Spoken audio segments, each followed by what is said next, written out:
Grandes genios e inventos de la humanidad. ¿Qué pasaría si pudiera perseguir la luz y finalmente consiguiera adelantarla? Esa pregunta se la hizo un joven de 17 años en su último año de secundaria. Años después, desarrollaría ese pensamiento y no solo revolucionaría nuestro concepto del espacio y el tiempo, sino que cambiaría de forma decisiva el de todo nuestro universo. Albert Einstein. E igual a mc al cuadrado. Albert Einstein nació el 14 de marzo de 1879 en Ulm, Alemania. Un año después, su familia se trasladó a Múnich, donde su padre estableció un pequeño taller electrotécnico. En 1894, cuando toda su familia se marchó a Italia, él se quedó solo en Múnich para terminar el bachillerato en el Instituto Luitpold. Pero no tardó en dejar las clases y reunirse con su familia. En 1895, Einstein retomó sus estudios en Suiza. 3 años después terminó la carrera de física en la Escuela Politécnica Federal de Zúrich. Tras una larga temporada sin encontrar trabajo, a principios del año 1902, consigue finalmente un puesto de técnico asistente en la Oficina Federal de Patentes de Berna. Ese trabajo le permite, de forma paralela, analizar numerosas cuestiones teóricas sobre física. No pasó mucho tiempo hasta que se reconociera el talento de Einstein. Su primera incursión la hizo en 1905, cuando publicó en los Anales de la Física su artículo sobre la electrodinámica de los cuerpos en movimiento, en el que explicaba el efecto fotoeléctrico. Por esa teoría cuántica recibió en el año 1921 el Premio Nobel de Física. En ese mismo artículo formuló su teoría de la relatividad especial. Esa teoría nació con los análisis que había realizado Einstein sobre la velocidad de la luz. Su planteamiento era muy sencillo. Si nos fuera posible movernos a la velocidad de la luz, podríamos viajar de forma paralela a una onda luminosa, de forma que la luz estaría permanentemente a nuestro lado y la veríamos en reposo. Por tanto, se pueden hacer afirmaciones sobre el movimiento de un cuerpo, si dicho movimiento se observa desde una posición concreta. Todos conocemos ejemplos de ello. ¿Quién se mueve? ¿Nosotros? ¿O el tren en dirección contraria?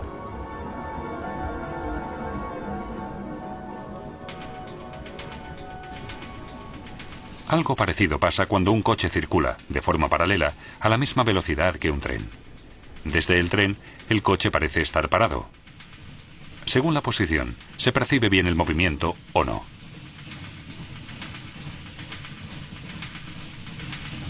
Cuando un pasajero avanza hacia el principio de un tren, desde los ojos de un observador de fuera se suman las velocidades del tren y del pasajero. Si 2 personas van a la misma velocidad y una sube a una cinta transportadora, se suman las velocidades de la persona y la cinta transportadora. Esto se denomina teorema de adición, por la superposición de las velocidades. Aunque esta explicación nos pueda parecer coherente, presenta un problema con respecto a la velocidad de la luz. La luz tiene siempre la misma velocidad, 300.000 kilómetros por segundo. No se le puede ni sumar ni restar nada, independientemente del lugar de donde proceda la luz. La prueba de esta constante de la velocidad de la luz la lograron en 1887 los físicos Albert Michelson y Edgar Morley. Mostraron con un experimento práctico que la luz siempre tiene la misma velocidad. Esto llevó a Einstein a pensar que la velocidad de la luz no podía variar independientemente del observador o del punto desde el que se observara. La constante de la velocidad de la luz no solo cambió nuestra concepción de la velocidad en sí, sino también la del espacio y el tiempo. Se derrumba la idea de que solo existe un tiempo único y absoluto para todos los sucesos, pues el tiempo depende del observador y de la velocidad a la que éste se mueve.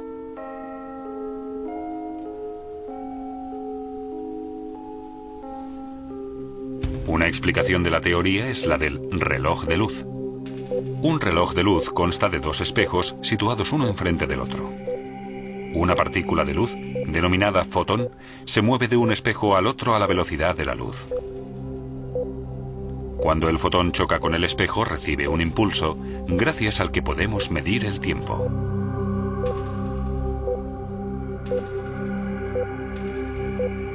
Pero si movemos uno de los relojes de luz a velocidad constante, el fotón, a los ojos de un observador estático, deberá recorrer una diagonal para chocar con el espejo contrario. Como el recorrido es más largo, el fotón ya no puede alcanzar la velocidad de la luz y choca más tarde con el espejo. Lo que significa que ambos relojes marcan tiempos distintos. El reloj de luz en movimiento va, para un observador estático, más despacio. Un experimento demostró este fenómeno en los años 70. Dos relojes atómicos se pusieron exactamente a la misma hora. Uno de ellos se metió en un vuelo regular, mientras que el otro se quedó en tierra. Al final se compararon los dos, y el reloj que fue en el avión se atrasó.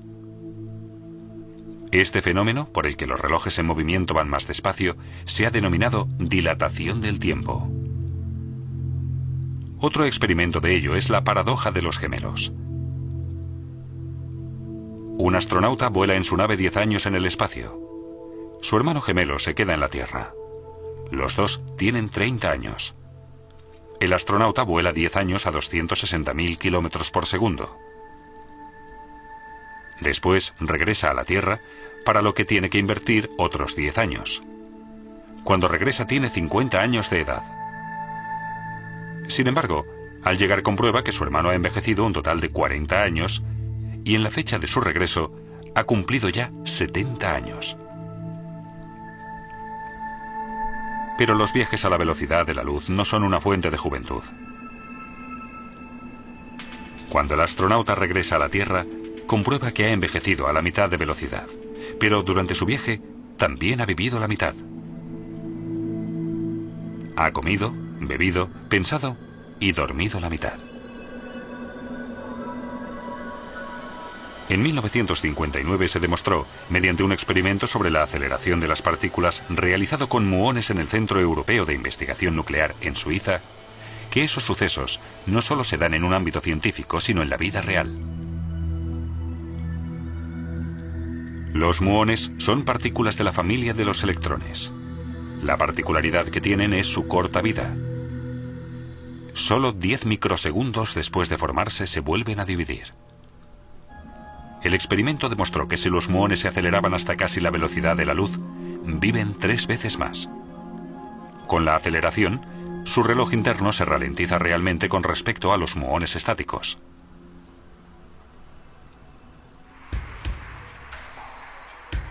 Los cambios en el tiempo influyen también en la longitud de los cuerpos. Las longitudes, en movimiento, son más cortas.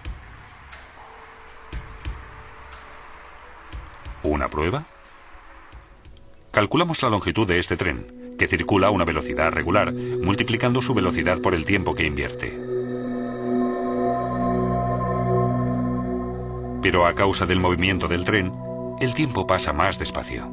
El objeto nos parece más corto cuando está en movimiento que cuando está en reposo.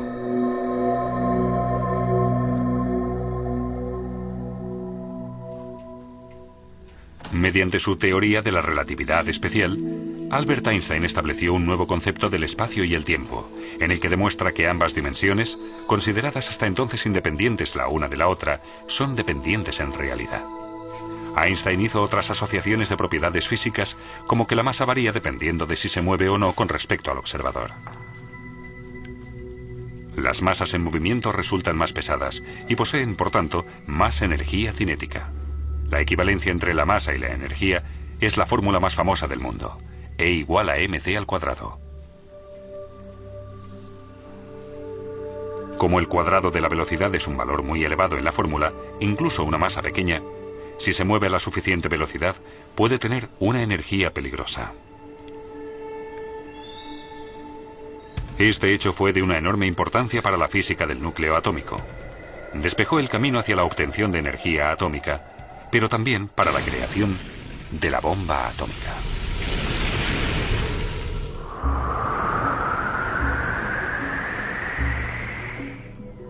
De la teoría de la relatividad especial, también se deriva el hecho de que no se puede superar la velocidad de la luz.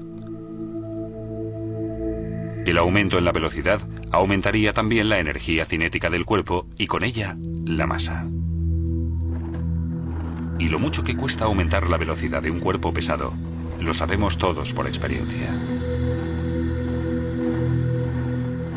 Para acelerar el cuerpo a la velocidad de la luz, haría falta una energía infinita.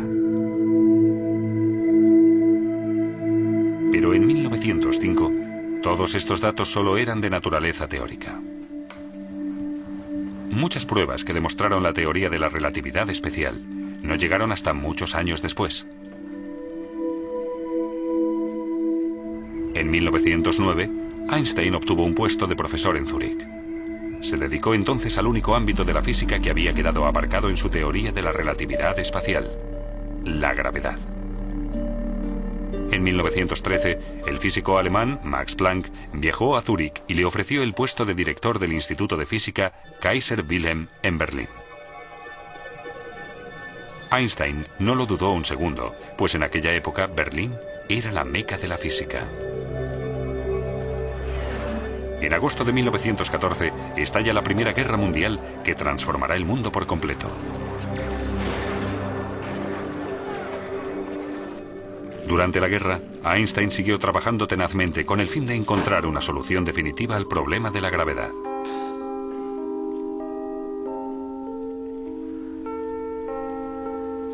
Sus años en Berlín fueron el punto culminante de su carrera científica, pues fue allí donde completó su teoría general de la relatividad. El punto más importante de la teoría fue la afirmación de que la gravedad no solo afectaba a las órbitas de los planetas, sino también a la luz. Según esto, el haz luminoso de un planeta se desviaba tanto al pasar cerca del Sol que su posición se percibía desplazada. Pero el fenómeno solo se podía demostrar en un eclipse total de Sol.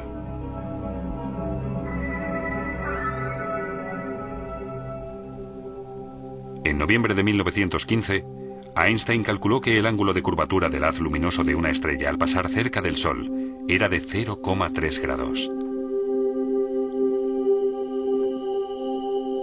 En primavera de 1919, una expedición científica inglesa partió al Atlántico Sur para fotografiar un eclipse de Sol. Y efectivamente, la expedición confirmó los cálculos de Einstein.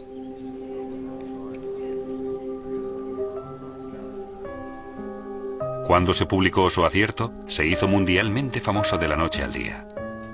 Se convirtió en la primera superestrella de la ciencia. Pero Einstein no estaba satisfecho. Después del éxito de su teoría de la relatividad, se propuso la búsqueda de una teoría de campo unificada, una fórmula universal para todos los fenómenos físicos.